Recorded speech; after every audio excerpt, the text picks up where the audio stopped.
Welcome back to Poverty Chef, everybody, and today I'm going to be teaching you how to garden like a poor person. And we're going to be trying a slightly new format since people want to complain that I'm constantly yelling in my videos. Now let's get into it. First, I'm going to show you my corn. This is corn. You know what corn looks like. I know what you're thinking. That looks like asparagus. But you can't grow asparagus because asparagus hates poor people. And poor people can't grow things that hate them. This is a weed. We don't like weeds. Get rid of them. Now ideally, you would throw that in a compost pile for later. Here, you can see that I have different stands of corn, and they're separated by sunflowers. If you want to grow different varieties of corn and keep them separate from one another and keep them from cross-pollinating, then it's important to put a crop in between them or isolate them by about 2 weeks from planting. Now you're probably wondering what kind of bullshit this is. This is corn. I plant my corn like it's sod, because when you're poor, you have to make the most of the space available to you. When you have a small yard, you have to plant close together and save space for your animals. For this particular stand of corn, I dug a hole about 2 feet deep, 2 feet wide, and about 15 feet long. I filled it with rabbit manure, and if you do something like this, you may notice what I'm seeing here with these orange growths. You can also see moss growing there, and it's also not uncommon to find mushrooms in this type of gardening. And no, contrary to popular belief, not every poor person is selling mushrooms to make ends meet. Now if you look closely, you can see these cups in the ground. These are cups made out of compostable material, and I have filled them with soil and planted delicata squash in them. The delicata squash will grow on the long side of the corn. I'm very partial to the gardening method known as the Three Sisters. What this is you put your corn down, and then you plant your squash in between like delicata, and then you plant a legume with your corn. Here you can see that I'm planting alfalfa. Typically, you would grow a crop for yourself, such as kidney beans or black beans, but I'm growing alfalfa to feed to my rabbits. Because I eat the rabbits. Because when you're poor, it's easier to grow your own meat than to go buy it. Unless you buy it at McDonald's. Look, I found a carrot that I give. Oh, and it's gone. Now next to this stand of corn, I have another. Along here is where I've planted all of my sweet corn. You can see it in this heavily planted row. I did not dig the soil up and replace it with manure. Instead, I laid the seeds on the ground and then put potting soil on top. There was alfalfa there on the side, and I've planted the same here. Here, I have a wild onion, and it's growing over the corn. You can pull that or try to move it peacefully. Here is a little squash plant, and that was there not on purpose. I did not put that there on purpose. Also, we have a sunflower. Look at the beautiful sunflowers. Then here in this cup, we have cantaloupe. I think it's cantaloupe. I'm experimenting with different variations of the Three Sisters method. And here, I've replaced the squash with melons such as cantaloupe, honeydew, and watermelon. Now when you bury seeds the way I did, sometimes you're going to have the seeds pushing up clumps of soil. Here I have clumps of rabbit manure and clumps of gardening soil. You want to lift those up and smash them like I've just done. If you have a rock, get it out. This is not a rock garden. This is a corn garden. Though, I do have a rock garden because I'm poor, and sometimes you have to put stones in your soup in order to have anything to eat. Be careful when you're removing clumps of soil, as you may disturb the seeds underneath. You may also cause damage to any plants that are growing through a clump. So it's important to be very careful when you're doing this. Here, we have some more melons. There are spots of disease, and since we're poor, this plant is going to die. This is natural selection, not wealth. Oh, hello, beautiful plant trying to survive. There's nothing to see here. Now because my soil is more low quality than off-brand mac and cheese, sometimes you're going to have to amend your soil. Here, as discussed earlier, I laid down potting soil, put the seeds on top, and then put more potting soil down. This was an easy way to do it. It also saved me money on potting soil. However, the caveat is that there's only a very thin layer of nutrient-rich soil for the corn to grow through. And because I'm planting so heavily, I'm going to have to amend that soil later on. Here, you see a typical poor person backyard.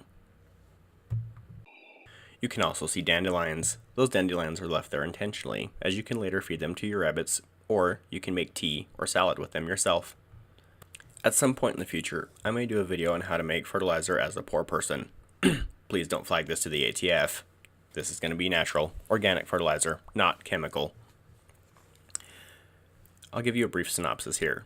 You can use rabbit manure, your own manure, or your dog's manure. The latter two are not going to be ideal, but they will work. If you find any wasted food, or any weeds that you've pulled out of your garden previously, you can compost all of them. This is typically good for planting in, not burying.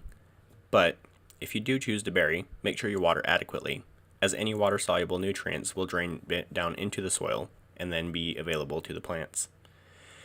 Here, you can see those cups that I mentioned earlier. They are made of biodegradable material, and so if you plant them, or if you lose the plants that are in the cup, then you can still leave that in the garden to become part of the soil later.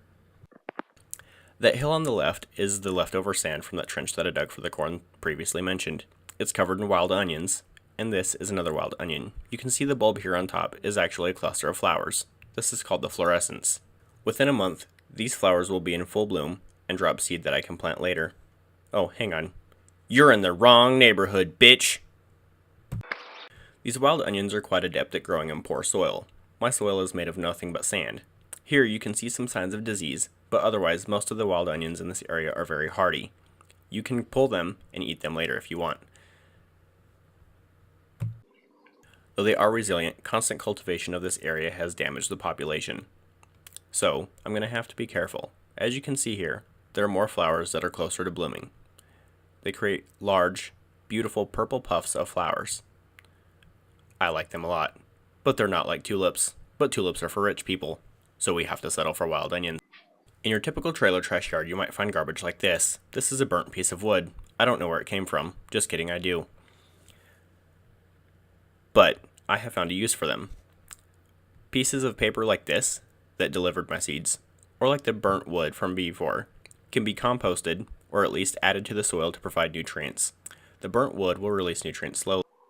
Now, to keep your garden safe, especially if you have dogs, you need an electric fence like this. I'm just kidding. That is not electric, but it is a heavy gauge wire fence.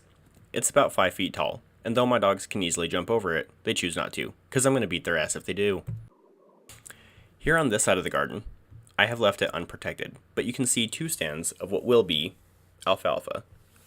As you can see, the soil is very, very poor. It's hard, it's sandy, and there's almost no nutritional value to it. Right here, we have bird poop. That is very valuable. If you find any bird poop, leave it in there. It's going to be good for your soil. This is my helper. She's helping me. She's not very good at it, but she tries. And so is that one. That one also tries. But that one doesn't do as well. Everybody thank Orthea for helping. You see this? This is why I've left this alfalfa unprotected. Because they need room to play. Also, the varieties of alfalfa that I have ordered, yes, I had to spend money, are trample resistant. Because some people will use this alfalfa as stands to feed deer or cattle. As you can see here, there are white spots. That is my fault. I made a mistake. Because the soil is so poor, I got nervous, and I decided to fertilize and amend the soil. The liquid fertilizer I used was a little too rich in nitrogen, and that will cause those white spots. As you can see here, I'm growing quite high-value rocks. The purpose for growing alfalfa in this way is because it fixates nitrogen and adds it to the soil, making it easier to grow other crops later. Here, you can see another wire fence. This fence was stuck to that fence over there, and I ripped it out with my bare hands, because when you're poor, you're either strong or you're smart, and I think it's pretty clear which one of those I am. Inside this fence, I've dug several holes and filled them in with rabbit manure. Inside the rabbit manure, I've put cups with soil, and planted several varieties of squash. Here, you see Long Island cheese wheels.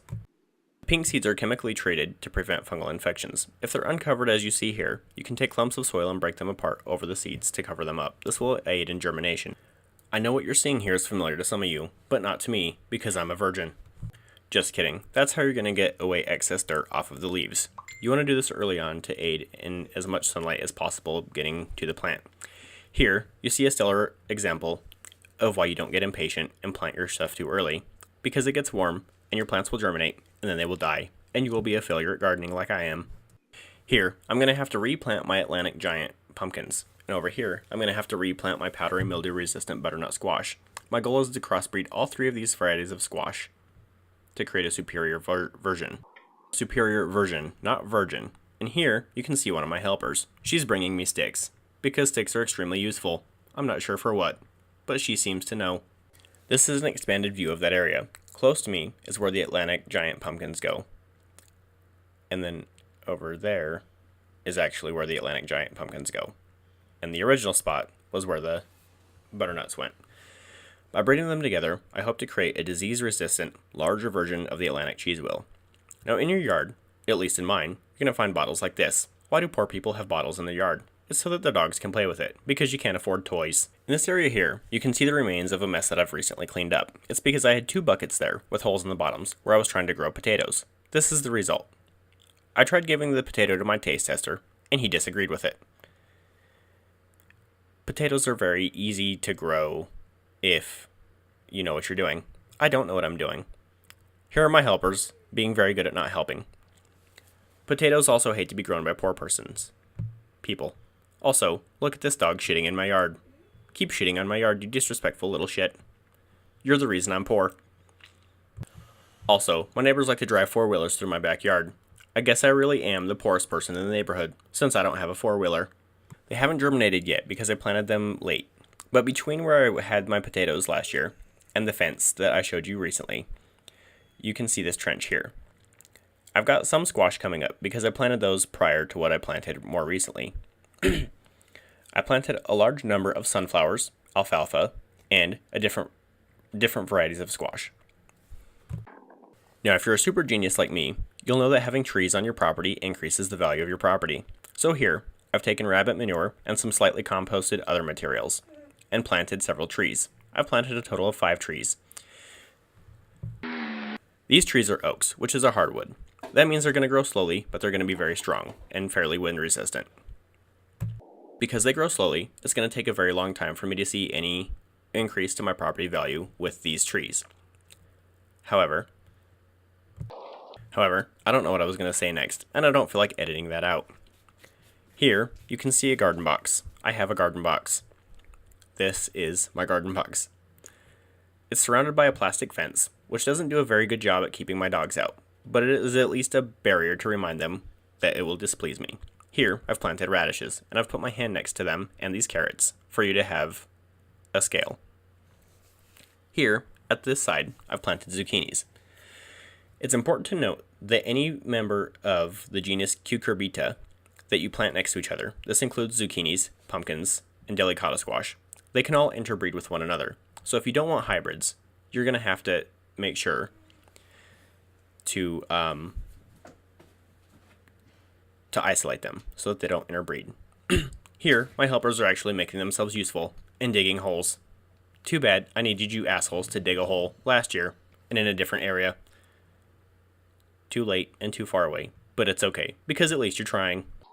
In the future, don't make the mistakes that I've made and rely on your dogs to be helpers. They're not going to help you. They're going to try, and they're going to fail. But that's okay, because I still love them. And I know that if somebody breaks into my house, that they probably won't even save me then. And as a poor person, I can't afford a gun. But I do have a machete, so try me, bitch. Lastly, as a poor person, it's important to rely on the rain as much as possible. Try to find out when it's going to rain so that you can save money on watering. Also, I know you're wondering why I'm barefoot. It's because poor people mind their own business. That's why I'm barefoot. Also, thank you for watching, and please don't forget to dislike, unsubscribe, and leave a hateful comment, because I know that's what you're going to do. Please have a beautiful day.